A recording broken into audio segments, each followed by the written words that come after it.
이란이 선을 넘었습니다. 테헤란 한복판에서 한국 대사관이 폭격을 받았습니다. 혁명수비대 4,700명이 동시에 움직였고 31명의 한국 국민이 고립됐습니다. 전 세계가 얼어붙었습니다. 하지만 한국은 미사일 한 발 없이 43분 만에 모든 것을 뒤집었습니다. 드론 38대를 투입한 이란은 오히려 27대를 잃었고 호르무즈 해협 봉쇄는 단 한 척의 피해도 만들지 못했습니다. 이란 혁명수비대 28년 경력의 작전 지휘관이 고백했습니다. 우리가 상대한 건 한국이 아니라 한국이 만든 시스템이었습니다. 중동 전체를 경악시킨 그날 밤의 충격적인 전말을 지금 공개합니다. 시작하기 전 구독과 좋아요, 그리고 대한민국 화이팅 댓글로 한국을 응원해주세요. 제 이름은 다리우시 나세리입니다. 이란 혁명수비대, 그러니까 IRGC 전략정보국에서 28년을 복무한 부국장이었습니다. 지금 이 이야기를 하는 것은 제 경력에 치명적인 일이 될 수 있습니다. 하지만 그날 밤 벌어진 일을 누군가는 기록해야 합니다. 적어도 제 시점에서 본 진실을 말입니다. 저는 28년 동안 중동 전역에서 작전을 지휘해왔습니다. 이라크 국경에서 새벽 3시에 적의 통신망을 교란한 적도 있고, 시리아에서 반군 지도자의 동선을 6개월간 추적해 정확히 예측한 적도 있습니다. 레바논에서는 이스라엘 정보기관 모사드와 직접 부딪힌 적도 있었습니다. 제가 지휘한 작전은 100건이 넘었고 실패한 작전은 3건뿐이었습니다. 적어도 그날 밤 이전까지는 그랬습니다. IRGC 전략정보국은 테헤란 남부 지하 14m에 위치한 벙커에서 운영됩니다. 벙커 안으로 들어가는 길은 3개의 철문을 통과해야 합니다. 문을 열 때마다 무거운 금속이 바닥을 긁는 소리가 나고, 그 소리가 끝나면 형광등 불빛 아래 차갑고 건조한 공기가 얼굴을 때립니다.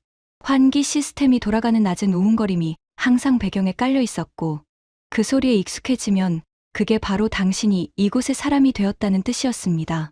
그날 저녁, 저는 작전실 중앙 테이블에 앉아 있었습니다.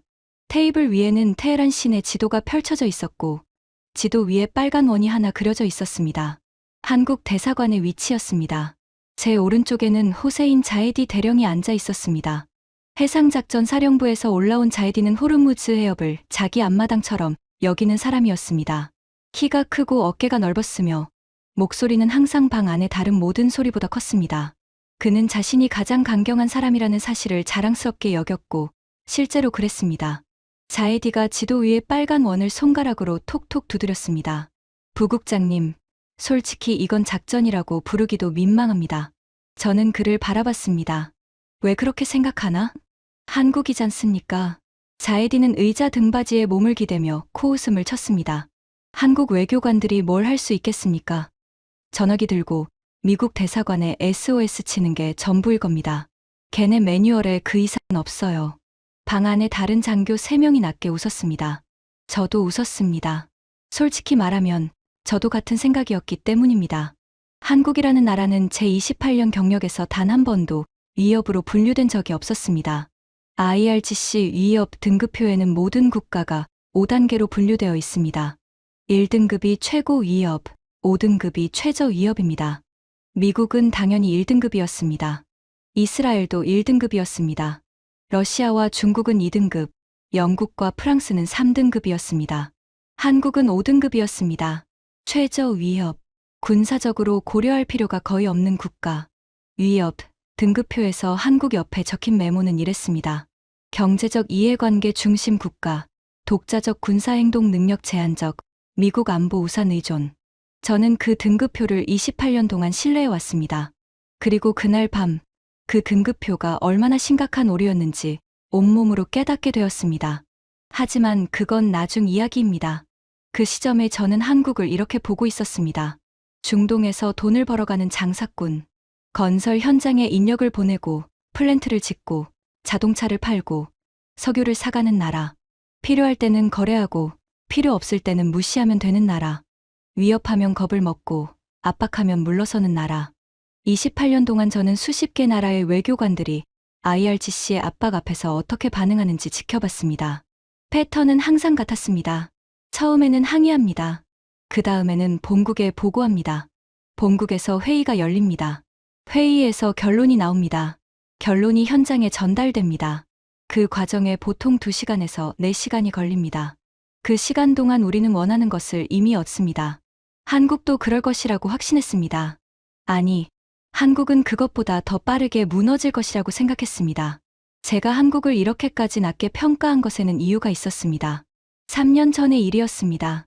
걸프 지역에서 긴장이 높아지던 시기에 한국 기업 하나가 이란 남부에서 대형 플랜트 건설 프로젝트를 진행하고 있었습니다. 우리는 그 프로젝트에 압력을 가했습니다. 세부적인 내용은 말씀드리기 어렵지만 결과적으로 한국 기업은 6주 만에 현장을 철수했습니다. 수천억 원의 손해를 감수하면서까지 말입니다. 그때 제가 내린 결론은 명확했습니다. 한국은 압박에 취약하다. 경제적 손실을 감수하더라도 충돌은 피한다. 이것이 한국의 한계다. 자에디도 비슷한 경험이 있었습니다. 2년 전에 호르무즈에서 한국 유조선 하나를 세웠습니다. 자에디가 팔짱을 끼며 말했습니다. 검문한다고 했더니 선장이 바로 협조했어요. 항해 한마디 없었습니다. 6시간 붙잡아두고 풀어줬는데 한국 정부 반응이 뭐였는지 아십니까? 저는 알고 있었지만 그가 직접 말하게 두었습니다. 유감 표명. 그게 전부였습니다. 자에디가 손바닥으로 테이블을 탁 쳤습니다. 유감 표명이요. 자국 선박이 공해상에서 6시간 동안 억류했는데 유감 표명. 이게 한국입니다. 부국장님. 저는 고개를 끄덕였습니다.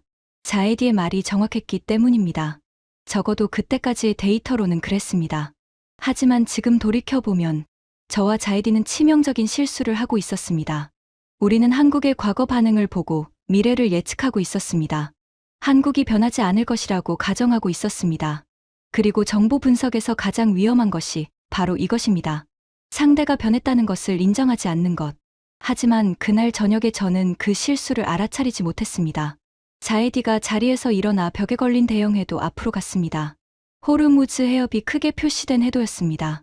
해협의 가장 좁은 구간에 빨간 선이 그어져 있었습니다. 부국장님, 대사관 압박만으로는 부족합니다. 자에디가 해도를 손가락으로 가리키며 말했습니다. 한국 선박까지 잡아야 합니다. 호르무즈를 지나는 한국 유조선이 하루 평균 7척입니다. 항법 시스템에 방해 신호를 넣으면 사흘 안에 한국 해운 전체가 마비됩니다. 저는 자에디를 바라봤습니다. 그의 눈이 반짝이고 있었습니다. 이 사람은 전쟁을 즐기는 유형이었습니다. 작전의 성공보다 상대방이 무너지는 모습을 보는 것에서 쾌감을 느끼는 사람이었습니다. 보통이라면 그런 과격함을 제어했을 것입니다. 하지만 그날은 달랐습니다. 위에서 내려온 지시가 명확했기 때문입니다. 한국에 메시지를 보내라. 이 지역에서 누가 주인인지 알려줘라. 호르무즈는 2단계로 넣어. 제가 말했습니다. 1단계는 대사관 주변이다. 대사관을 직접 치는 건 아니야. 인근 지역에 충격을 주고 한국 국민들이 공포를 느끼게 하는 거다. 그들이 본국에 겁에 질린 전화를 걸면 서울이 움직일 거야. 서울이 움직이면 협상 테이블에 앉히는 거다. 그리고 호르무즈는 대사관 압박 시작한 지 3시간 후에 전파 방해를 넣어. 한국이 대사관 문제에 정신이 팔려 있을 때 뒤통수를 치는 거야. 자에디가 활짝 웃었습니다. 이빨이 형광등 빛에 하얗게 빛났습니다. 부국장님, 드론도 쓸까요? 저는 잠시 생각했습니다. 드론 전단은 우리의 자랑이었습니다.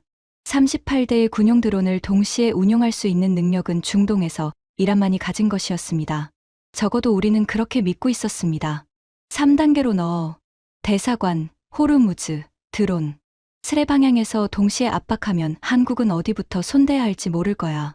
자에디가 경례를 했습니다. 1시간이면 끝납니다. 부국장님. 저도 그렇게 생각했습니다. 1시간.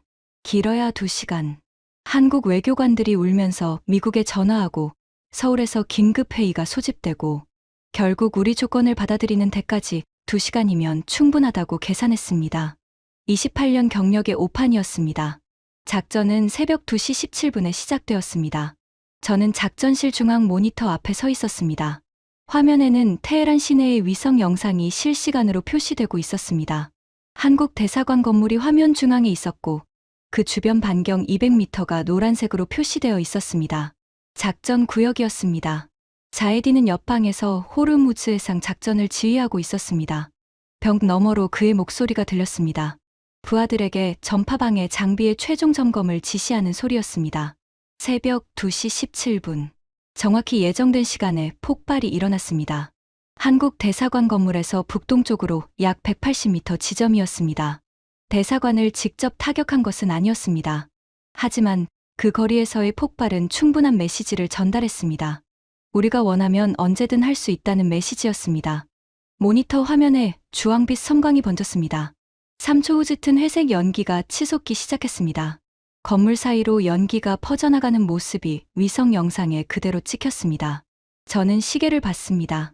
2시 17분 8초. 이 시점부터 카운트가 시작되었습니다.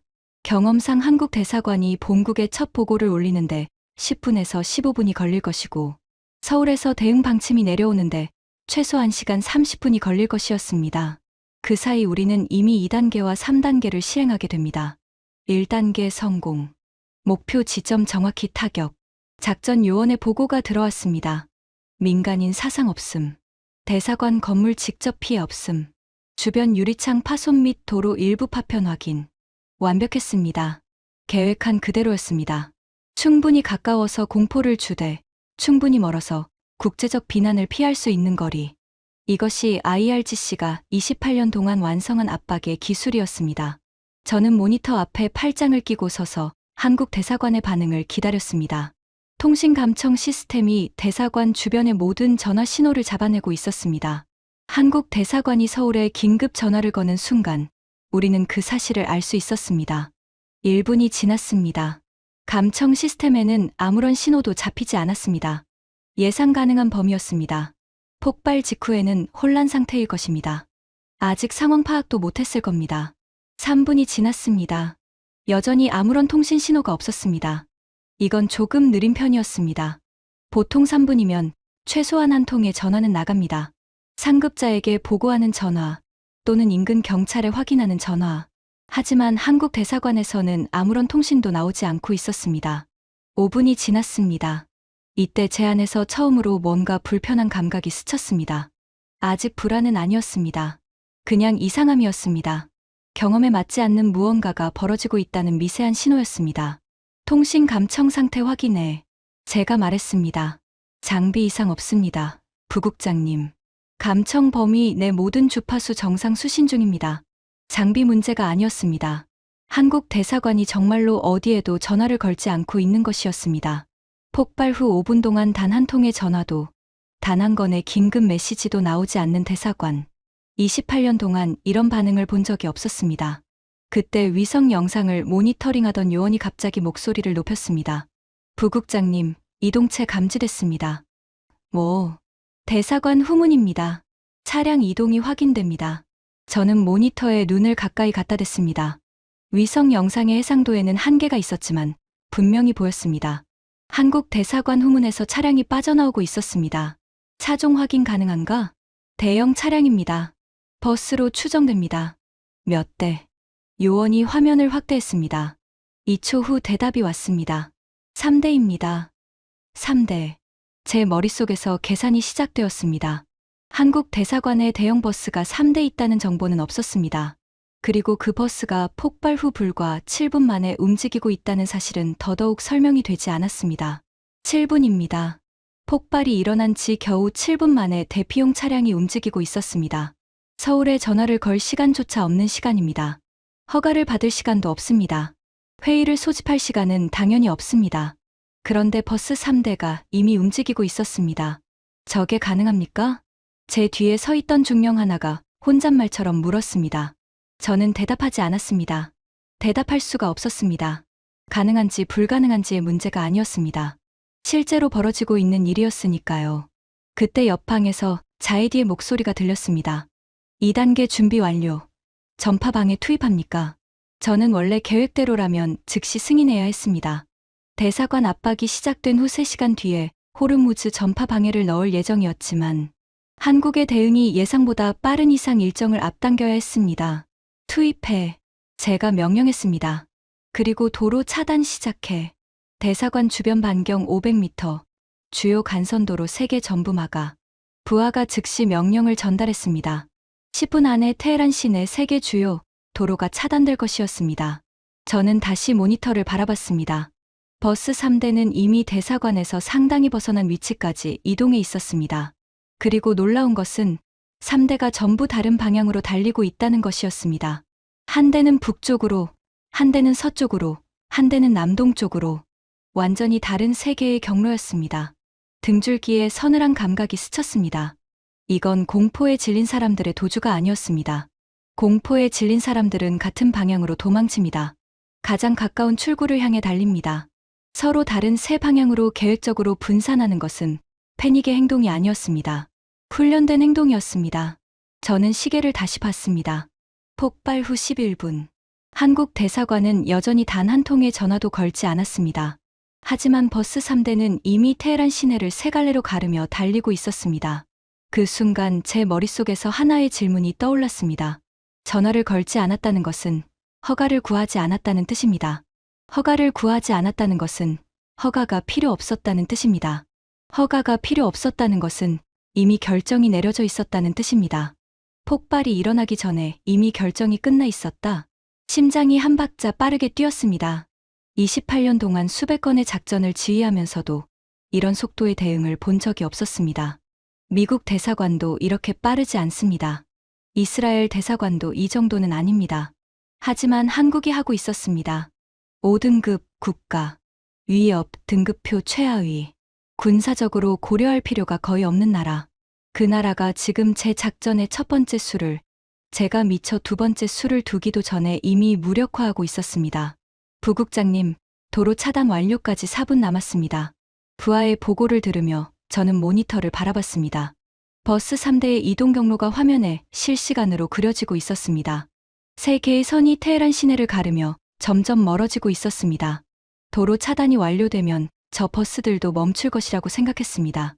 아직은 그렇게 생각했습니다. 하지만 가슴 한켠에서 올라오는 불편한 감각을 떨칠 수가 없었습니다. 마치 체스에서 내가 먼저 수를 뒀는데 상대가 이미 세 수 앞을 내다보고 있는 것 같은 느낌. 이 느낌은 28년 경력에서 딱 두 번 있었습니다. 한 번은 모사드와 부딪혔을 때, 또 한 번은 바로 이 순간이었습니다. 저는 턱을 괴고 화면을 응시했습니다. 버스 세대의 빛나는 점이 테헤란의 밤거리를 가르고 있었습니다. 그때는 몰랐습니다. 이것이 시작에 불과하다는 것을. 한국이라는 나라가 앞으로 몇 시간 동안 제 경력의 모든 가정을, 모든 확신을, 모든 자만을 하나씩 부숴버릴 것이라는 사실을. 자에디가 옆방에서 고개를 내밀며 외쳤습니다. 호르무즈 전파방에 투입 시작합니다. 그의 목소리에는 여전히 자신감이 넘쳤습니다. 저는 고개를 끄덕였습니다. 하지만 7분 전까지 있었던 확신은 이미 흔들리기 시작하고 있었습니다. 테헤란의 밤하늘에 연기가 천천히 퍼지고 있었습니다. 그리고 그 연기 아래 어딘가에서 한국이라는 나라는 이미 우리가 상상하지 못한 방식으로 움직이고 있었습니다. 도로 차단 명령이 실행된 지 4분 후 테헤란 시내 주요 간선도로 3개가 막혔습니다. 우리 병력이 검문소를 설치하고 차량 통행을 차단했습니다. 대사관 주변 반경 500m는 사실상 거대한 그물이 된 셈이었습니다. 저는 모니터를 바라보며 만족스러운 계산을 하고 있었습니다. 도로가 막혔으니 버스는 멈출 것이고, 멈춘 버스 안에 갇힌 한국 국민들은 공포에 질릴 것이고, 공포에 질린 사람들의 비명이 서울까지 전해지면 협상이 시작될 것이라고. 그런데 모니터 속 버스 3대의 움직임을 추적하던 요원이 이상한 말을 했습니다. 부국장님, 버스들이 차단 구역에 진입하지 않고 있습니다. 세 대 모두 차단된 도로를 피해서 이동하고 있습니다. 저는 모니터 앞으로 빠르게 다가갔습니다. 화면 위에 표시된 파란 점 3개. 그것이 한국 버스 3대였습니다. 그리고 빨간 선 3개. 그것이 우리가 차단한 도로였습니다. 파란 점은 빨간 선에 단 한 번도 닿지 않고 있었습니다. 우연일 수 있습니다. 뒤에 서 있던 중령이 말했습니다. 하지만 저는 우연이 아니라는 것을 본능적으로 알고 있었습니다. 우연이라면 3대 중 최소 한 대는 차단 구역에 부딪혀야 합니다. 3대가 전부 서로 다른 방향으로 달리면서 전부 차단 구역을 피하는 것은 우연의 확률 범위를 벗어나 있었습니다. 그때 작전 요원 하나가 급하게 보고했습니다. 남동쪽 버스가 골목길로 진입했습니다. 위성 추적이 어렵습니다. 북쪽 버스도 고가도로 밑으로 들어갑니다. 영상에서 사라지고 있습니다. 3대의 버스가 동시에 위성 사각지대로 들어가고 있었습니다. 고가도로 아래, 건물 밀집 지역, 좁은 골목. 위성 영상으로는 추적이 불가능한 구간들이었습니다. 손바닥에 땀이 배기 시작했습니다. 이건 우연이 아니었습니다. 한국은 우리 위성의 사각지대가 어디인지 알고 있었습니다. 그리고 그 사각지대를 이용해 버스를 숨기고 있었습니다. 서쪽 버스, 통신 두절 구역 진입 확인. 통신 두절 구역. 이 말을 듣는 순간 가슴이 철렁 내려앉았습니다. 테헤란 시내에는 건물 밀도와 지형 때문에 통신 신호가 잡히지 않는 구간이 여러 곳 있습니다. 우리는 당연히 그 위치를 알고 있었습니다. 하지만 한국도 알고 있으리라고는 생각하지 못했습니다. 아니, 생각할 이유가 없었습니다. 한국 외교관들이 테헤란의 통신 사각지대를 파악하고 있다는 것은 한 가지를 의미했습니다. 그들이 이 도시의 지형을 우리만큼 분석하고 있었다는 뜻이었습니다. 버스 위치 추적 불가. 3대 모두 레이더에서 사라졌습니다. 작전실에 무거운 침묵이 내려왔습니다. 형광등 아래의 차가운 공기가 갑자기 더 차갑게 느껴졌습니다. 환기 시스템의 우웅거리는 소리만 방 안에 울리고 있었습니다. 폭발 후 19분. 한국 대사관에서 나온 전화는 여전히 영통이었습니다. 하지만 31명을 태운 버스 3대는 이미 우리의 모든 추적 수단에서 사라져 있었습니다. 저는 테이블 위 지도를 내려다봤습니다. 빨간 원이 그려진 한국 대사관, 빨간 선이 그어진 차단도로. 몇 시간 전만 해도 완벽해 보였던 작전 계획이 이미 의미를 잃어가고 있었습니다. 추적 자산을 추가 투입할까요? 중령이 물었습니다. 소용없어. 제가 말했습니다. 통신 두절 구역에 들어간 차량은 다시 나올 때까지 추적할 수 없어. 그리고 한국이 그 구간의 길이와 통과 시간을 정확히 알고 있다면 나올 때를 기다려봐야 이미 안전지대에 도달해 있을 거야. 제 말이 끝나기도 전에 그 가정이 현실로 확인되었습니다. 부국장님, 남동쪽 버스 재출현. 이미 차단 구역 외곽을 완전히 벗어났습니다. 북쪽 버스도 나타났습니다. 테헤란 북부 외곽도로 진입 확인. 한 대씩 다시 나타난 버스들은 이미 우리가 설치한 모든 그물을 통과한 뒤였습니다. 마치 그물의 구멍이 어디에 있는지 처음부터 알고 있었던 것처럼. 그리고 마지막 보고가 들어왔습니다. 서쪽 버스 재출현. 집결 지점 도착 확인. 폭발 후 43분. 31명 전원 안전 확인. 43분. 폭발이 일어난 지 43분 만에 한국은 31명의 자국민을 전원 안전지대로 이동시켰습니다. 우리의 도로 차단을 전부 피하면서, 위성 추적을 전부 따돌리면서, 통신 두절 구간을 이용하면서, 그리고 단 한 통의 전화도 걸지 않으면서 저는 의자에 천천히 앉았습니다. 다리에 힘이 빠지는 느낌이었습니다. 부국장님. 뒤에 서 있던 중령이 조심스럽게 말했습니다. 한국 대사관의 비상대피 절차에 대한 자료가 있습니까? 없어. 제가 대답했습니다. 5등급 국가의 비상 절차를 분석할 이유가 없었으니까. 그 말을 내뱉는 순간 제 입에서 쓴맛이 났습니다. 5등급. 최하위. 분석할 가치도 없다고 판단한 나라. 그 나라가 방금 43분 만에 우리의 1단계 작전 전체를 무력화시켰습니다. 하지만 아직은 버틸 수 있었습니다. 대피 성공은 인정하더라도 호르무즈가 남아 있었습니다. 자에디의 전파 방해가 아직 살아 있었습니다. 그리고 드론 38대가 아직 대기하고 있었습니다. 저는 스스로에게 말했습니다. 대피는 방어일 뿐이다. 한국이 공격을 막은 것은 아니다. 아직 게임은 끝나지 않았다. 지금 생각하면 그것은 이미 무너지기 시작한 사람이 마지막으로 붙잡는 자기 합리화였습니다. 대피 작전의 세부 정보가 점점 더 들어오면서 제 안의 불편함은 불안으로 바뀌고 있었습니다. 정보 분석관이 대피 과정을 역추적한 결과를 보고했습니다. 보고서를 읽는 동안 저는 2번이나 처음부터 다시 읽어야 했습니다. 한 번에 이해하기 어려운 내용이었기 때문입니다. 한국 대사관은 테헤란에서 운영하는 동안 비상대피 경로를 17개 설계해 두고 있었습니다. 17개. 1개나 2개가 아니었습니다. 대사관에서 안전지대까지 도달할 수 있는 경로를 17가지나 준비해 두고 있었습니다.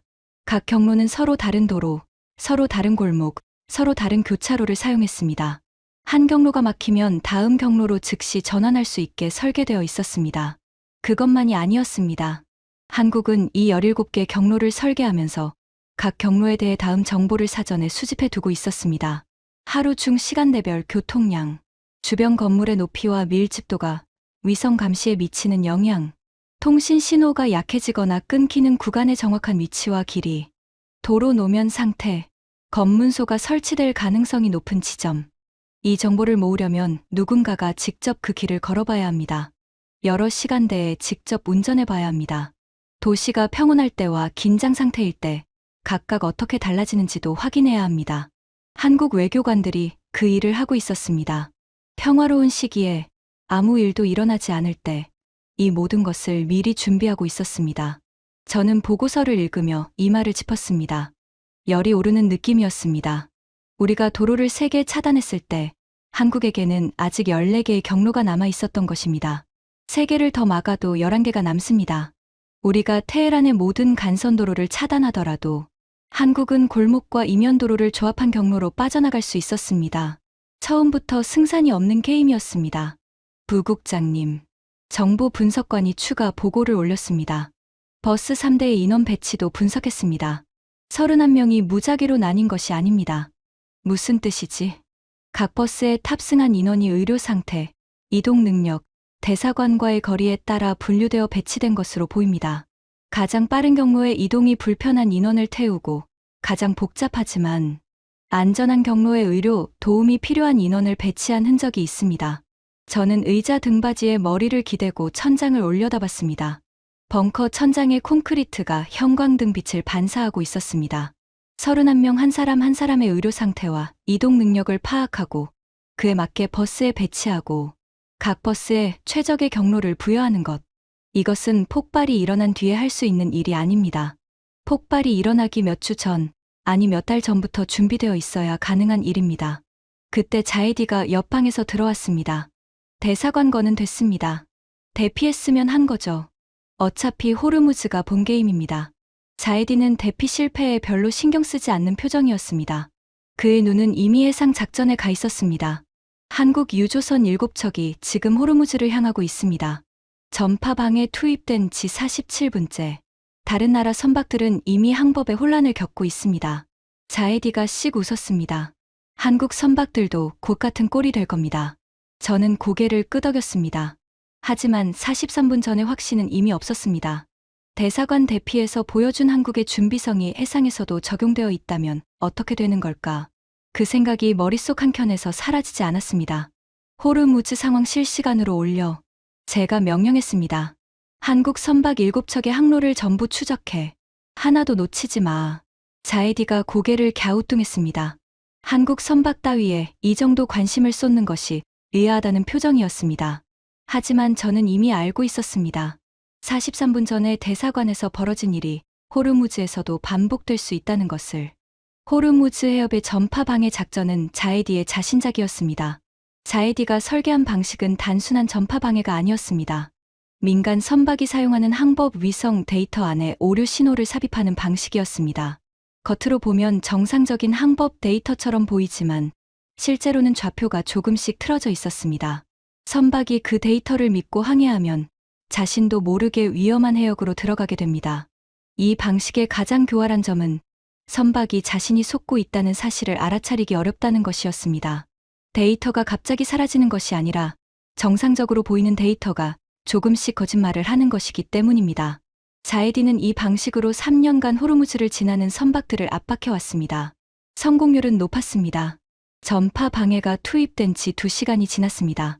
자이디가 작전실로 들어와 해상 현황을 보고했습니다. 현재까지 호르무즈 통과 선박 43척 중 항법 이상 신고 선박 9척, 그중 4척이 원래 항로에서 이탈했습니다. 일본 유조선 2척, 인도 화물선 1척, 그리스 벌크선 1척, 한국 선박은 자이디의 표정이 미세하게 변했습니다. 눈꺼풀이 한번 떨렸습니다. 한국 선박 7척은 전부 정상 항해 중입니다. 전부?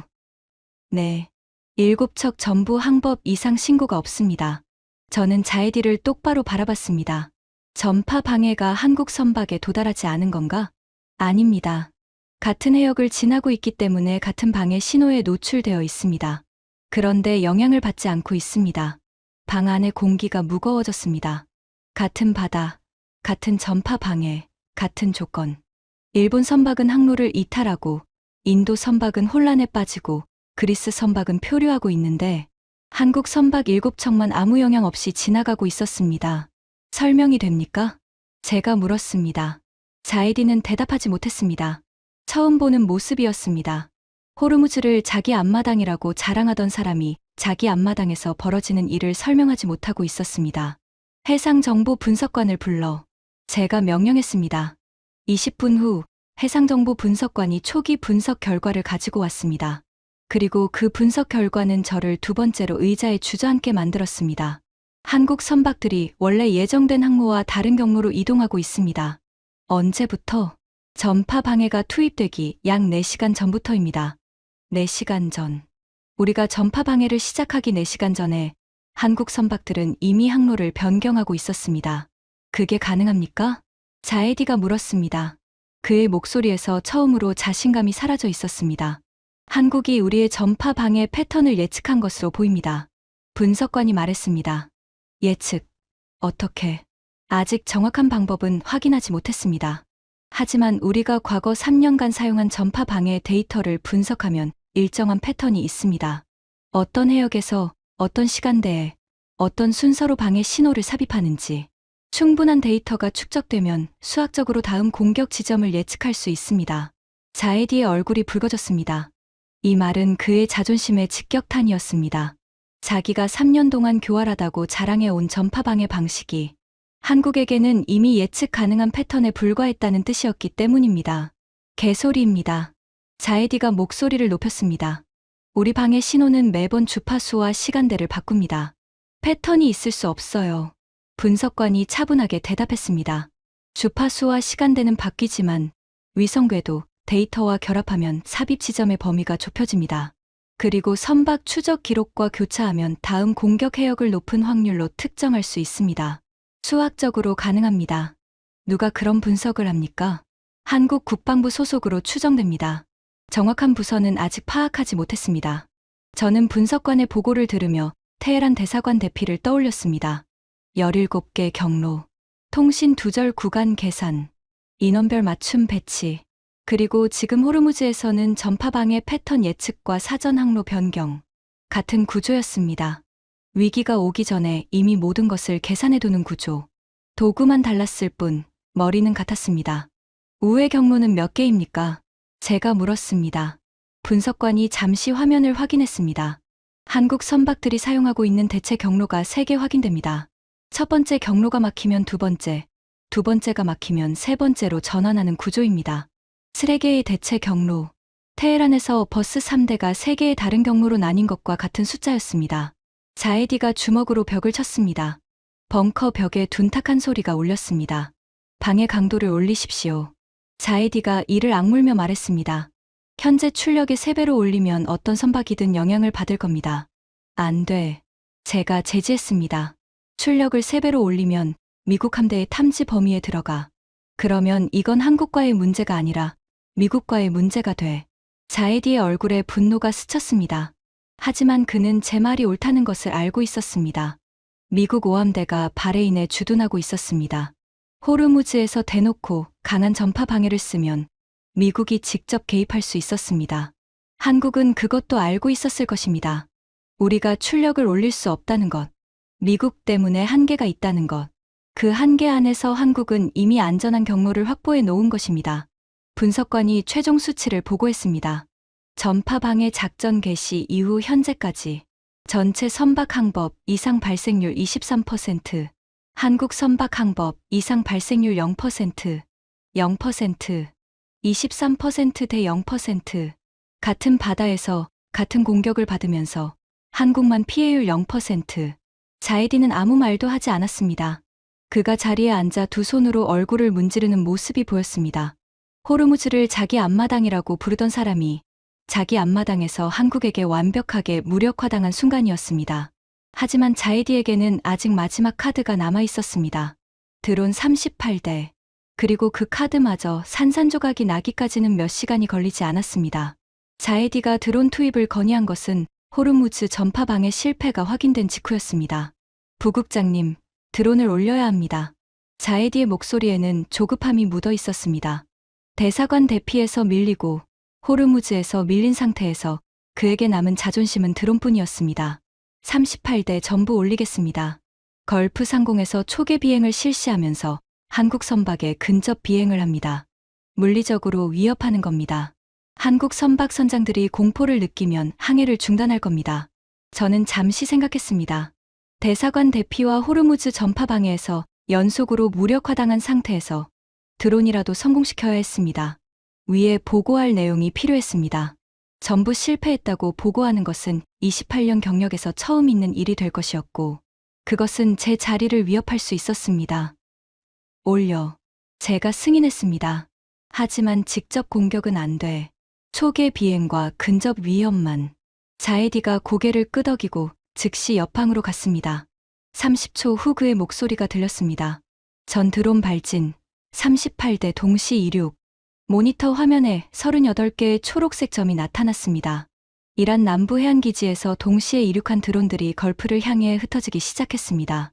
초록색 점들이 부채꼴 모양으로 퍼져나가는 모습은 마치 거대한 그물이 바다를 덮는 것처럼 보였습니다. 자에디가 돌아와 모니터 옆에 서며 팔짱을 꼈습니다. 표정에 자신감이 다시 돌아와 있었습니다. 드론 전단은 그의 자랑이었습니다. 38대를 동시에 통제할 수 있는 능력은 중동에서 이란만이 가진 것이었고, 자에디는 그 시스템을 직접 구축한 사람이었습니다. 15분 후면 걸프 중앙부에 도달합니다. 자에디가 말했습니다. 한국 선박들 머리 위를 지나가는 순간 선장들 간담이 서늘해질 겁니다. 저는 대답하지 않고 모니터를 바라봤습니다.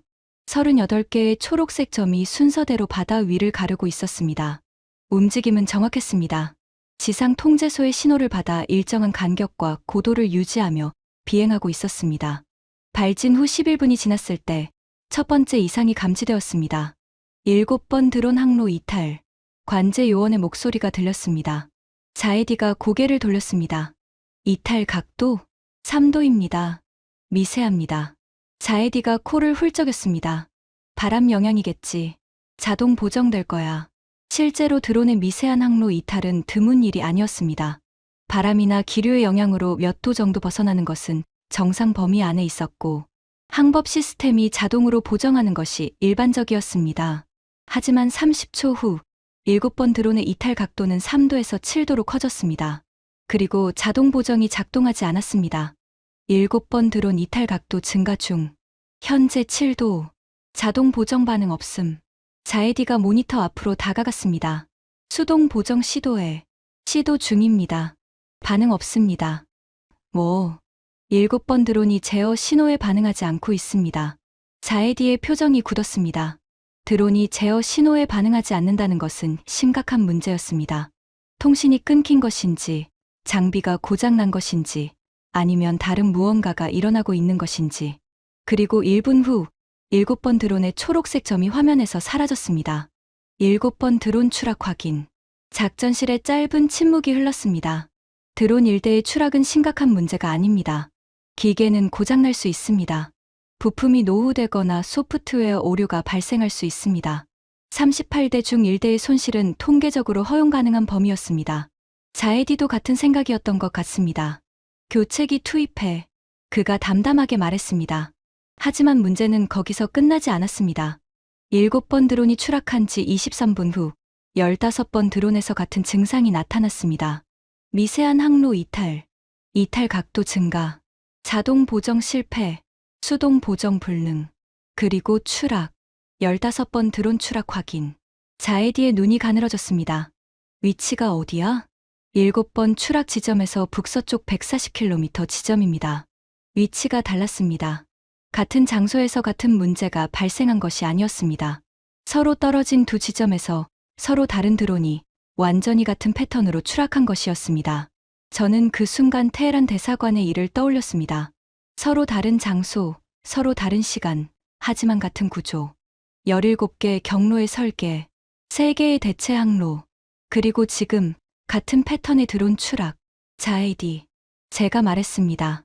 두 드론의 비행 기록 데이터를 전부 뽑아서 비교 분석해. 자에디가 고개를 끄덕이고 분석을 지시했습니다. 하지만 분석이 끝나기 전에 세 번째 드론이 추락했습니다. 22번 드론. 같은 패턴이었습니다. 항로 이탈, 보정 실패, 통제 불능, 추락. 네 번째가 떨어졌습니다. 다섯 번째가 떨어졌습니다. 1시간에 5대. 그리고 속도는 점점 빨라지고 있었습니다. 자에디의 얼굴에서 혈색이 빠지기 시작했습니다. 이빨을 꽉 깨물고 있는 것이 보였습니다. 주먹이 흰색이 될 때까지 쥐어져 있었습니다. 이건 고장이 아닙니다. 분석관이 비행 기록 비교 결과를 가지고 왔습니다. 그의 얼굴도 창백했습니다.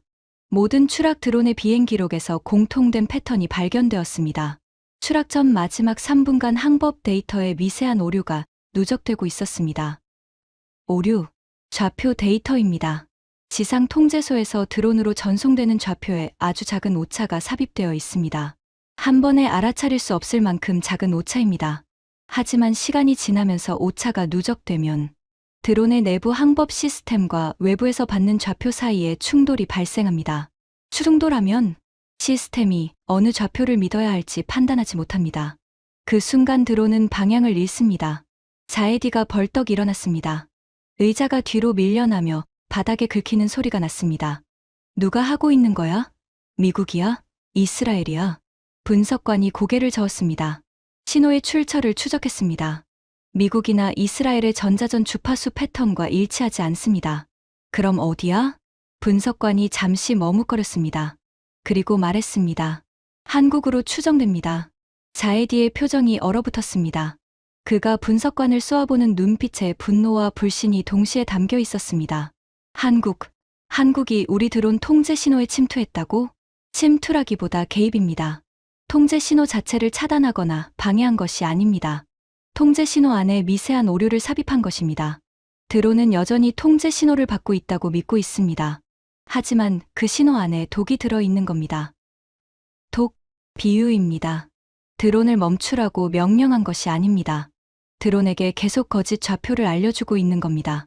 드론은 자신이 올바른 방향으로 가고 있다고 믿지만 실제로는 점점 빗나가고 있는 겁니다.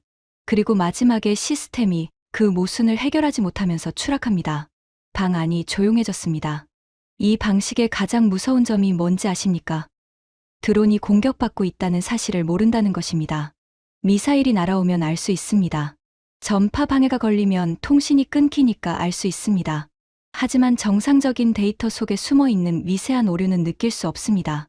드론도 모르고 지상 통제소도 모릅니다. 모두가 정상이라고 생각하는 사이에 드론은 하나씩 길을 잃고 떨어집니다. 그리고 원인을 찾으려 해도 물리적 흔적이 없습니다. 미사일 파편도 없고 강한 전파 방해 기록도 없습니다. 남는 것은 설명할 수 없는 장비 고장 기록뿐입니다. 저는 의자에 앉아 두 손을 깍지 끼고 이마에 대었습니다. 눈을 감았습니다. 형광등 빛이 눈꺼풀 너머로 밝게 느껴졌습니다. 한국은 우리의 드론 통제 구조를 분석했습니다. 지상 통제소와 드론 사이를 오가는 신호의 구조를 파악했습니다. 그리고 그 안으로 들어가 미세한 오류를 심었습니다. 시스템을 파괴한 것이 아니라 시스템을 속인 것입니다. 6시간이 지났을 때 38대 중 27대가 추락했습니다. 27대. 자에디는 마지막 1시간 동안 한마디도 하지 않았습니다. 입술이 파랗게 질려 있었습니다. 모니터에서 초록색 점이 하나씩 사라질 때마다 그의 어깨가 조금씩 무너지고 있었습니다. 38대 드론 전단을 직접 구축한 사람이 자기 작품이 한 대씩 떨어지는 것을 지켜보고 있었습니다. 나머지 11대는 제가 물었습니다. 회수 명령 내렸습니다. 자에디의 목소리가 거의 들리지 않을 만큼 작았습니다. 11대마저 이룰 수 없습니다. 자에디가 회수 명령을 내린 것은 맞는 판단이었습니다. 하지만 그것이 의미하는 바는 명확했습니다. 한국의 사이버 작전 앞에서 우리가 먼저 물러난 것이었습니다. 저는 자에디를 바라봤습니다. 몇 시간 전까지 한국이잖습니까? 라고 코웃음 치던 사람이 지금은 의자에 주저앉아 두 손으로 얼굴을 가리고 있었습니다. 드론 작전이 사실상 종료된 직후 정보 채널을 통해 한 건의 문서가 들어왔습니다. 출처는 이스라엘이었습니다. 정확히 말하면 이스라엘 군사정보국의 내부 분석 보고서가 제3국 정보 채널을 통해 유출된 것이었습니다. 의도적인 유출인지 우발적인 유출인지는 알 수 없었습니다. 하지만 이스라엘 정보기관에 우발적인 일은 거의 없다는 것이 정보업계의 상식이었습니다. 문서의 제목은 단순했습니다. 한국 위기 대응 시스템 평가. 저는 그 문서를 읽기 시작했습니다. 그리고 읽으면서 손이 떨리기 시작했습니다. 28년 동안 수천 건의 보고서를 읽어 온 사람의 손이 떨렸습니다. 이스라엘 군사정보국의 평가는 이랬습니다. 한국의 위기 대응 시스템은 여러 영역에서 동시에 작동하는 통합 구조를 갖추고 있으며 지상 대피 작전, 해상 위협 분석, 공중 방어, 사이버 작전이 하나의 설계 원리 아래 연결되어 있다. 이 시스템의 수준은 이스라엘 자국 시스템과 동급이거나 사이버 영역에서는 일부 우위에 있는 것으로 평가된다. 이스라엘과 동급이거나 일부 우위. 이 문장의 무게를 이해하려면 이스라엘이 어떤 나라인지 알아야 합니다. 이스라엘은 건국 이래 매일이 전쟁인 나라입니다. 사면이 적으로 둘러싸인 환경에서 살아남기 위해 세계 최고 수준의 정보기관과 위기 대응 시스템을 구축한 나라입니다. 모사드는 CIA와 함께 세계 양대 정보기관으로 불리고 이스라엘의 사이버 능력은 미국 다음이라는 평가를 받고 있습니다. 그 이스라엘이 한국을 자국과 동급으로 평가한 것입니다. 저는 IRGC에서 28년 동안 이스라엘을 상대해왔습니다. 이스라엘은 우리의 1등급 적이었습니다. 가장 조심스럽게 가장 많은 자원을 투입해 상대해야 하는 국가였습니다. 모사드와의 대결에서 저는 이기기도 하고 지기도 했지만 한 번도 이스라엘을 가볍게 본 적은 없었습니다. 그 이스라엘이 한국에 대해 동급이라고 말하고 있었습니다. 그리고 우리는 그 한국을 5등급, 최하위로 분류하고 있었습니다. 보고서를 다 읽고 나서 저는 한동안 아무것도 할 수 없었습니다. 머릿속이 텅 빈 느낌이었습니다. 28년 동안 쌓아온 판단의 기준이 흔들리는 느낌이었습니다. 이스라엘 보고서에는 세부 분석도 포함되어 있었습니다. 한국의 지상 대피 시스템에 대해서는 이렇게 평가했습니다. 사전 설계의 깊이와 실행 속도는 이스라엘 자국 대사관 비상 프로토콜에 필적한다. 특히 다중경로 설계와 통신 두절 구간 사전 계산은 높은 수준의 현장 정보 수집 능력을 시사한다. 해상 위협 분석에 대해서는 이랬습니다. 적의 전파 방해 패턴을 수학적으로 모델링하여 사전 예측한 것은 상당한 데이터 분석 역량을 보여준다. 이스라엘 해군 정보부서도 유사한 접근을 사용하고 있지만 한국의 모델이 더 적은 데이터로 더 높은 정확도를 달성한 것으로 보인다. 더 적은 데이터로 더 높은 정확도. 이 부분에서 저는 이를 악물었습니다. 이스라엘은 수십 년간 이란의 해상 활동을 감시해왔습니다. 데이터 축적량이 한국과는 비교가 되지 않을 것입니다. 그런데 한국이 더 적은 데이터로 더 정확한 분석을 했다는 것은 알고리즘의 질이 그만큼 뛰어나다는 의미였습니다. 그리고 사이버 작전에 대한 평가가 가장 충격적이었습니다. 드론 통제 신호에 대한 미세 오류 삽입 방식은 기존 사이버전 교리에서 진일보한 접근이다. 물리적 파괴나 신호 차단 없이 시스템의 신뢰성을 내부에서 무너뜨리는 방식은 탐지가 극히 어렵고 방어 또한 극히 어렵다. 이 영역에서 한국은 이스라엘보다 앞서 있는 것으로 판단된다. 이스라엘보다 앞서 있다. 자에디가 이 문장을 읽었는지 모르겠습니다. 하지만 저는 읽었습니다. 그리고 그 문장을 읽는 순간 제 안에서 무언가가 완전히 무너졌습니다. 우리가 5등급 최하위로 분류한 나라가 세계 최고의 정보 강국이 인정하는 사이버전 강국이었습니다. 저는 보고서를 내려놓고 작전실을 둘러봤습니다. 벙커 안의 형광등이 여전히 차갑게 빛나고 있었습니다. 모니터 화면에는 아직 걸프 상공에 남아있는 드론 11대의 위치가 표시되어 있었습니다. 회수 중인 11대, 원래 38대였던 것이 11대가 된 것입니다. 자에디는 구석에 앉아 벽을 바라보고 있었습니다. 아무 말도 하지 않았습니다. 몇 시간 전까지 1시간이면 끝납니다 라고 외치던 사람이 마치 전쟁에서 진 장군처럼 앉아 있었습니다. 저는 그를 바라보면서 생각했습니다. 자에디만의 문제가 아니라고. 자에디도 나도 이 작전실에 있는 모든 사람도 같은 실수를 했다고. 우리는 한국을 보지 않았습니다. 28년 동안 한 번도 제대로 보지 않았습니다. 5등급이라는 숫자를 붙여놓고 그 숫자가 현실이라고 믿었습니다. 그 숫자 뒤에 어떤 나라가 있는지, 어떤 시스템을 만들고 있는지, 어떤 준비를 하고 있는지 한 번도 들여다보지 않았습니다. 그리고 오늘 밤 그 대가를 치렀습니다. 대사관 대피에서 43분 만에 무력화당했습니다. 호르무즈에서 피해율 0%에 막혔습니다. 드론 38대 중 27대를 잃었습니다. 그리고 이스라엘이 한국을 자국과 동급이라고 평가하는 문서가 돌아다니고 있었습니다. 작전 개시 전 자에디가 말했습니다. 1시간이면 끝납니다. 맞았습니다. 1시간이면 끝났습니다. 우리가 끝난 것입니다. 하지만 가장 고통스러운 순간은 아직 오지 않았습니다. 내일 아침 상급자들 앞에서 이 모든 것을 보고해야 했습니다. 28년 경력의 부국장이 5등급 국가에게 어떻게 박살났는지를 설명해야 했습니다. 저는 벙커의 차가운 공기를 깊이 들이마셨습니다. 콘크리트와 기름의 냄새가 폐를 채웠습니다. 그리고 생각했습니다. 5등급이라는 숫자를 처음 붙인 사람은 누구였을까? 그 사람은 한국에 대해 무엇을 알고 그 숫자를 붙였을까? 아마 아무것도 모르고 붙였을 것입니다. 그리고 그 이후로 28년 동안 아무도 그 숫자를 의심하지 않았습니다. 정보 분석에서 가장 위험한 것이 바로 이것입니다. 한 번도 의심하지 않은 가정. 너무 오래되어서 사실처럼 굳어버린 편견. 그것이 오늘 밤 저를 무너뜨린 것입니다.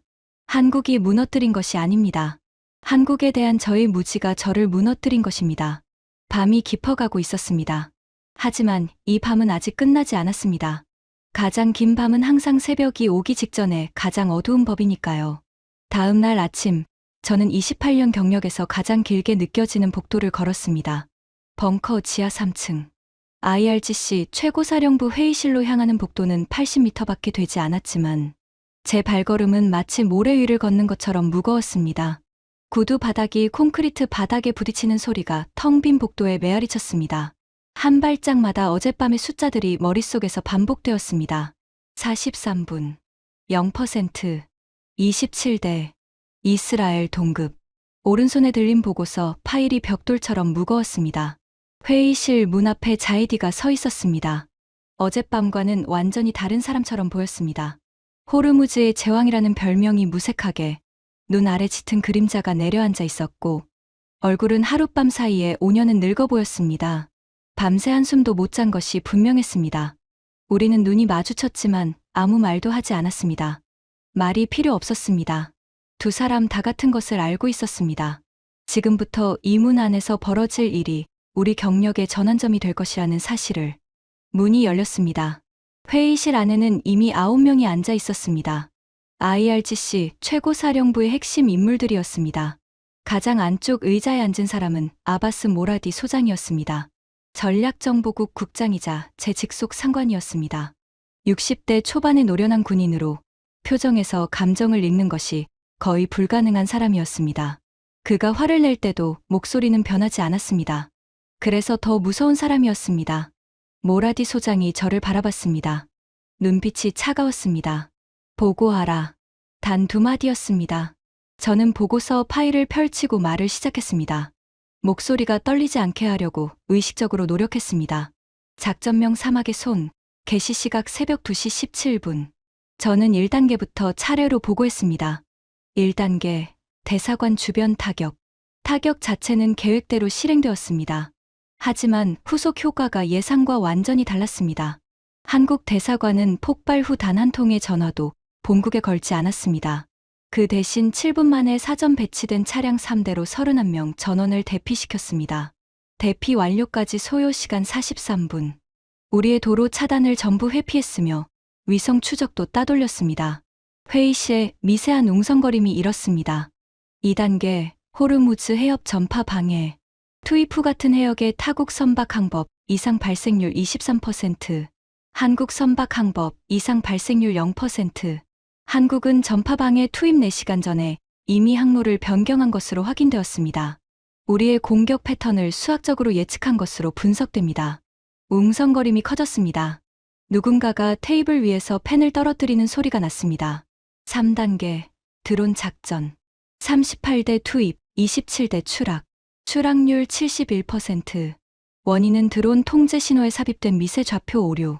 한국 국방부 소속 사이버 부대의 작전으로 추정됩니다.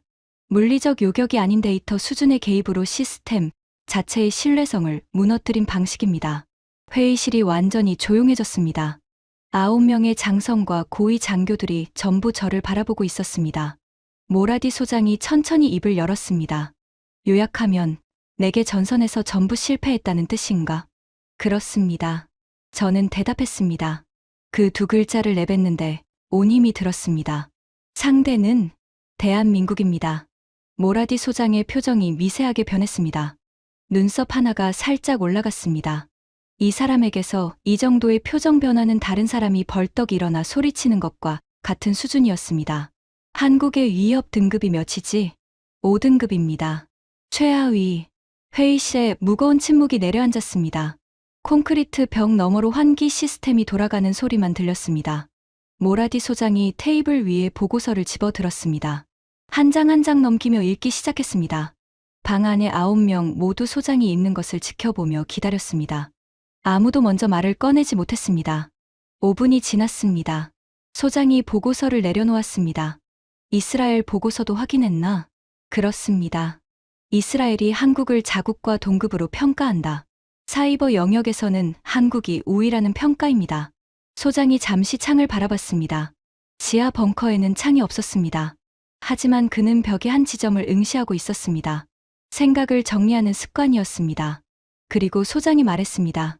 5등급 분류 자체가 정보 실패였다. 그 한마디가 회의실 전체를 관통했습니다.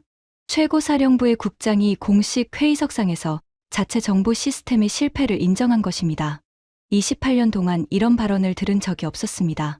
한국을 5등급으로 분류한 근거가 무엇이었나? 소장이 물었습니다. 저는 솔직하게 대답했습니다. 한국의 과거 반응 패턴입니다.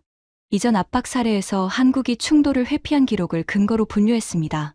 과거 반응만 보고 현재 능력을 평가했다는 뜻인가? 그렇습니다. 소장이 고개를 천천히 저었습니다. 충돌을 회피한 것이 능력이 없어서인지 아니면 선택한 것인지를 구분하지 못했다는 이야기군. 그 말이 제 가슴에 모처럼 박혔습니다. 소장의 지적은 정확했습니다.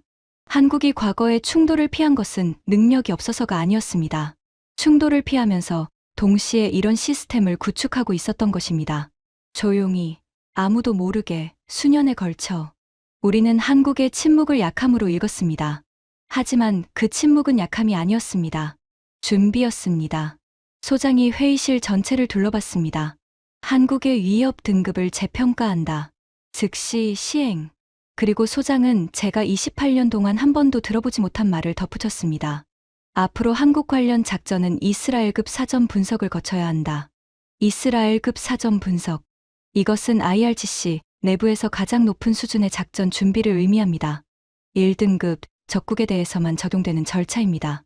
모든 작전 시나리오를 6개월간 시뮬레이션하고 상대의 대응 가능성을 최소 12가지 이상 분석하고 실패 시 후퇴 계획까지 사전에 수립해야 합니다.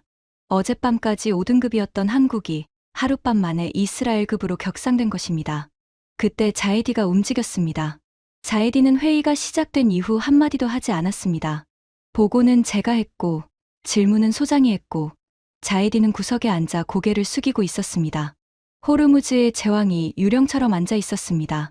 하지만 소장의 마지막 발언이 끝난 뒤 자이디가 천천히 고개를 들었습니다. 그리고 입을 열었습니다. 소장님. 자이디의 목소리는 어젯밤 작전실에서 들은 것과 완전히 달랐습니다. 큰 소리도 자신감도 오만함도 없었습니다. 그 자리에 남은 것은 진실만을 말하려는 사람의 낮고 건조한 목소리였습니다. 우리가 틀렸습니다. 회의실의 모든 시선이 자이디에게 쏠렸습니다. 이 사람이 틀렸다고 인정하는 것은 처음이었습니다. 누구도 이 사람의 입에서 이 말이 나올 것이라고 예상하지 못했습니다. 자이디가 이어서 말했습니다. 저는 드론 38대를 직접 구축한 사람입니다. 5년이 걸렸습니다. 그 5년 동안 저는 이 드론 전단이 중동에서 가장 강력한 비대칭 무기라고 확신했습니다. 어젯밤 6시간 만에 그 확신이 무너졌습니다. 한국이라는 나라가 제 5년의 작업을 6시간 만에 무력화시켰습니다. 자이디가 숨을 들이마셨습니다. 그의 손이 미세하게 떨리고 있었습니다. 하지만 저를 가장 두렵게 만든 것은 드론이 떨어진 것이 아닙니다. 자이디가 잠시 말을 멈췄습니다. 입술을 한번 깨물었습니다. 우리 드론이 공격받고 있다는 사실조차 몰랐다는 것입니다. 미사일이 날아왔다면 대응할 수 있습니다. 전파 방해가 걸렸다면 주파수를 바꿀 수 있습니다. 하지만 정상적인 데이터 안에 숨어서 시스템을 안에서부터 무너뜨리는 공격에는 대응할 방법이 없었습니다. 볼 수 없는 적과는 싸울 수 없습니다. 자이디가 다시 고개를 숙였습니다. 제 38대 드론은 요격당한 것이 아닙니다. 속은 겁니다. 그리고 그 사실이 가장 무서운 겁니다. 방 안에 아무도 말이 없었습니다. 9명의 장성과 고위 장교들이 자이디의 말을 소화하고 있었습니다. 모라디 소장이 고개를 한번 끄덕였습니다. 그것이 자이디에 대한 유일한 반응이었습니다. 하지만 그 고개 끄덕임에는 인정이 담겨 있었습니다. 자에디가 진실을 말했다는 인정. 회의는 그 후 40분 더 이어졌습니다. 위협, 등급 재편성, 정보 수집 우선순위 재설정, 한국 관련 전담 분석팀 편성이 결정되었습니다. 회의가 끝나고 사람들이 하나씩 일어날 때 소장이 저를 불렀습니다. 나세리. 네. 28년 동안 이런 일은 처음인가? 저는 잠시 생각했습니다. 그리고 솔직하게 대답했습니다. 모사드와 부딪혔을 때도 이 정도는 아니었습니다. 소장이 아무 말 없이 회의실을 나갔습니다. 회의가 끝난 후 몇 주가 지나면서 그날 밤의 여파가 중동 전체로 퍼져나가기 시작했습니다. 가장 먼저 움직인 것은 아랍에미리트였습니다. UAE는 한국 선박에 대해 자국 항구 우선 접근권을 공식 부여했습니다. 이것은 상징적인 조치가 아니었습니다. 호르무즈 위기 당시 한국 선박만이 피해 없이 통과한 사실을 직접 목격한 결과였습니다. UAE 안보 관계자는 비공식적으로 이렇게 말했다고 합니다. 조약이 아니라 행동으로 만들어진 동맹이라고. 사우디아라비아도 움직였습니다. 위기 이후 사우디는 한국에 대규모 방산협력을 제안했습니다. 규모가 2조 8천억 원에 달했습니다. 사우디가 한국 방산에 이 규모의 투자를 한 것은 처음이었습니다. 그리고 가장 조용하지만 가장 의미 있는 변화가 있었습니다. 중동 각국의 정보기관들 사이에서 한 문장이 회자되기 시작했습니다. 한국을 건드리면 어떻게 되는지 이제 모두가 알게 되었다. 이 문장은 공식 문서에 적힌 것이 아닙니다. 회의실과 복도, 커피잔 너머의 비공식 대화에서 오간 것입니다. 하지만 정보업계에서는 이런 비공식 평가가 공식 문서보다 더 큰 무게를 가질 때가 있습니다. 한국이 한 일의 진짜 의미를 이해하는데 저는 꽤 오랜 시간이 걸렸습니다. 작전실에서 실시간으로 무너지는 동안에는 분노와 충격과 당혹감이 먼저였습니다. 하지만 시간이 지나고 감정이 가라앉은 뒤에야 제가 진짜 무엇을 목격한 것인지 생각할 수 있었습니다. 한국은 우리를 군사적으로 이긴 것이 아니었습니다. 미사일 한 발 쏘지 않았습니다. 전투기 한 대 띄우지 않았습니다. 군함 한 척 보내지 않았습니다. 한국이 한 것은 이것이었습니다. 위기가 오기 훨씬 전에 모든 최악의 상황을 계산해 두었습니다. 대사관이 위험에 처하면 어떻게 할 것인가? 해상에서 전파 방해를 받으면 어떻게 할 것인가? 드론이 날아오면 어떻게 할 것인가? 이 모든 질문에 대한 답을 미리 만들어 두었습니다. 그리고 그 답을 실행할 수 있는 시스템을 구축해 두었습니다. 시스템이 필요한 순간이 오기를 기다리기만 하면 되도록. 그리고 그 순간이 왔을 때 시스템은 설계된 그대로 작동했습니다. 버스 3대는 17개 경로 중 최적의 경로를 따라 달렸습니다. 선박 7척은 예측된 안전 항로를 따라 이동했습니다. 사이버 부대는 이미 분석된 드론 통제 구조에 정밀하게 개입했습니다. 모든 것이 연결되어 있었습니다. 지상, 해상, 공중, 사이버. 4개의 영역이 하나의 원리 아래 작동하고 있었습니다. 도구만 달랐을 뿐 머리는 같았습니다. 그리고 가장 무서운 것은 이것입니다. 한국은 이 모든 것을 조용히 준비했습니다. 세상에 알리지 않았습니다. 자랑하지 않았습니다. 위협하지도 않았습니다. 그저 묵묵히 시스템을 만들고 훈련하고 검증하고 개선했습니다. 그리고 필요한 순간이 오기를 기다렸습니다. 우리는 한국의 침묵을 약함으로 읽었습니다. 하지만 그 침묵 속에서 한국은 우리가 상상하지 못한 것을 만들고 있었습니다. 저는 28년 동안 이란의 적을 분석하는 일을 해왔습니다. 미국의 군사력을 분석했고, 이스라엘의 정보 능력을 추적했고, 러시아의 전략을 연구했습니다.